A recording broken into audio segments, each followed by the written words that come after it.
দুর্গাপূজার আগে কলকাতার কুমোরটুলি যেন এক আলাদা পৃথিবী। সরু গলি, কাঁচা রাস্তায় ছড়িয়ে থাকা খড়, বাঁশ আর মাটির গন্ধে ভরে ওঠে চারপাশ। দূর থেকে শোনা যায় কারিগরের হাতুড়ির ঠক ঠক শব্দ। কারো হাত মাটির মূর্তি গড়ছে, কারো হাতে তুলির টান, কেউ আবার রং মিশিয়ে দেবীর চোখ এঁকে দিচ্ছেন, যেন প্রাণ প্রতিষ্ঠার শেষ মুহূর্ত। আলো আঁধারির খেলায় দেবীর মূর্তিগুলো মনে হয় জীবন্ত হয়ে উঠছে। হালকা বাতাসের খড়ের গন্ধের সঙ্গে মিশে যায় ভিজে মাটির গন্ধ। কোথাও প্রতিমা শুকোচ্ছে খোলা আকাশের নিচে, কোথাও পটুয়ারা রাতভর কাজ চালিয়ে যাচ্ছেন। গলির এক প্রান্ত থেকে অন্য প্রান্তে টানা বাঁশ আর কাপড় দিয়ে সাজানো ছোট বড় ওয়ার্কশপ, যার ভেতরে দেবী দুর্গা, মহিষাসুর, কার্তিক, গণেশ, সরস্বতী সবাই তৈরি হচ্ছেন ধীরে ধীরে।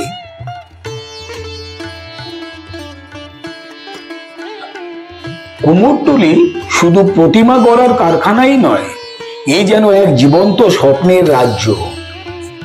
পটুয়াদের প্রতিটি হাতের ছোঁয়ায়, প্রতিটি তুলির আঁচড়ে যেন মাকে ঘরে ফেরানোর ডাক।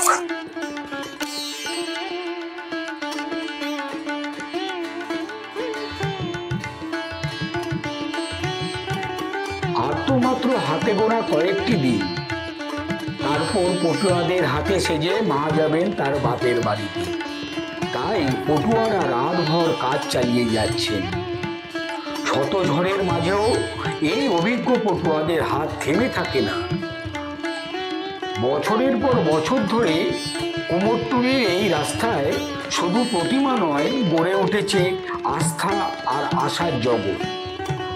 আর যখন শেষ তুলির আঁচড়ে চোখে প্রাণ আসে, কুমোরটুলির পটুয়ারা জানে মাকে এখন বিদায় জানাবার পালা। মা যাবেন তার বাপের বাড়িতে। তখনই আনন্দের ঢেউ ছড়িয়ে পড়ে সারা বাংলায়।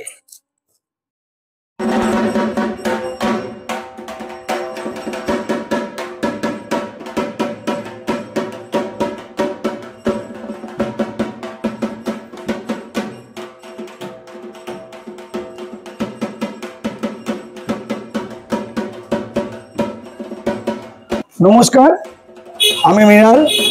আপনাদের কাছে চলে এলাম আরো একটি নতুন ভিডিও নিয়ে। আজ আমি চলে এসেছি কুমোরটুলিতে। তবে এখন চরম ব্যস্ততার মধ্যে কুমোরটুলি, এবং কুমোরটুলি শিল্পীদের প্রতিটি মুহূর্ত তাদের কাছে অত্যন্ত গুরুত্বপূর্ণ। কিছুদিনের মধ্যেই এই কুমোরটুলি খালি করে মা দুর্গা চলে যাবেন তার বাপের বাড়ি, অর্থাৎ দুর্গা মণ্ডপে। তাই কুমোরটুলির ব্যস্ততা এখন চরমে। চলুন আমার সঙ্গে কুমোরটুলির প্রতিটি অলিতে গলিতে, সেখানে আমরা দেখব এই শিল্পীদের ব্যস্ততা এবং তাদের তুলির টানে কিভাবে প্রতিমাগুলো জীবন্ত হয়ে উঠছে। আসুন আমার সঙ্গে, থাকুন আমার সঙ্গে এই কুমোরটুলিতে।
এই কুমোরটুলিতেই আমরা পেয়ে গেছি সৌভাগ্যক্রমে পৃথিবী বিখ্যাত শিল্পী সনাতন বিন্দাকে।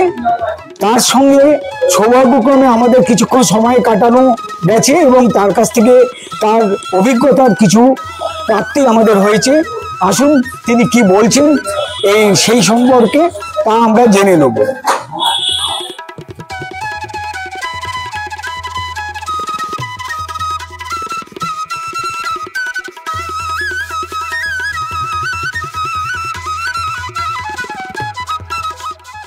এটা তো আমার জন্মভূমি, আমি তো এখানে সবসময় আসি। আর আমি যেখানে দাঁড়িয়ে আছি সেটা হচ্ছে আমার পরম শ্রদ্ধেয় শিল্পগুরু সুনীল পাল, নাটু পাল, তার বাধ্যভূমিতে, এবং তার সুযোগ্য পুত্র এখানে রয়েছেন মন্টি পাল।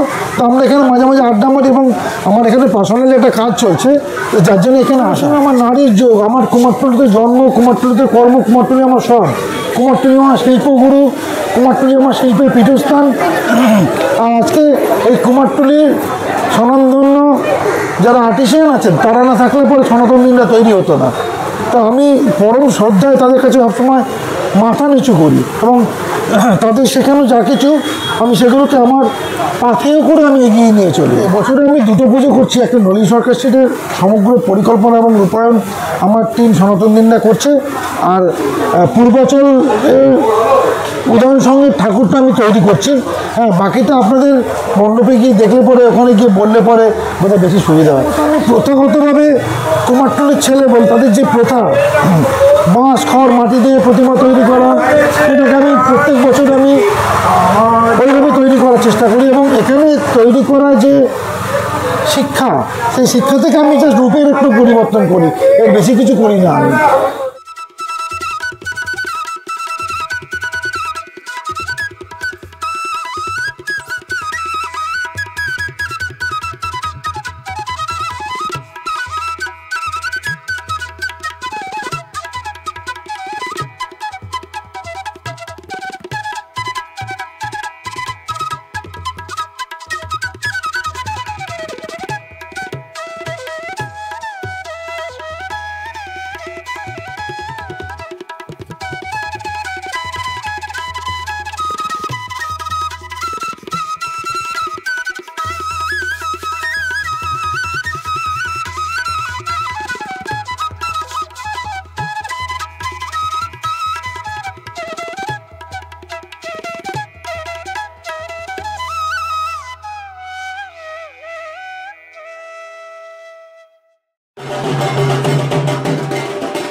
বন্ধুরা, আমার এই ভিডিওটি যদি আপনাদের ভালো লেগে থাকে তবে লাইক দেবেন, শেয়ার করে অন্যদের কাছে পৌঁছে দেবেন আর কমেন্ট দিয়ে আপনাদের মতামত জানাবেন। আর যারা এখনও আমার এই চ্যানেলটিকে সাবস্ক্রাইব করেননি তারা অবশ্যই সাবস্ক্রাইব করে দেবেন, যাতে আগামী দিনে আপনাদের কাছে আরও নতুন ভিডিও নিয়ে যাওয়ার আমি উৎসাহ পাই।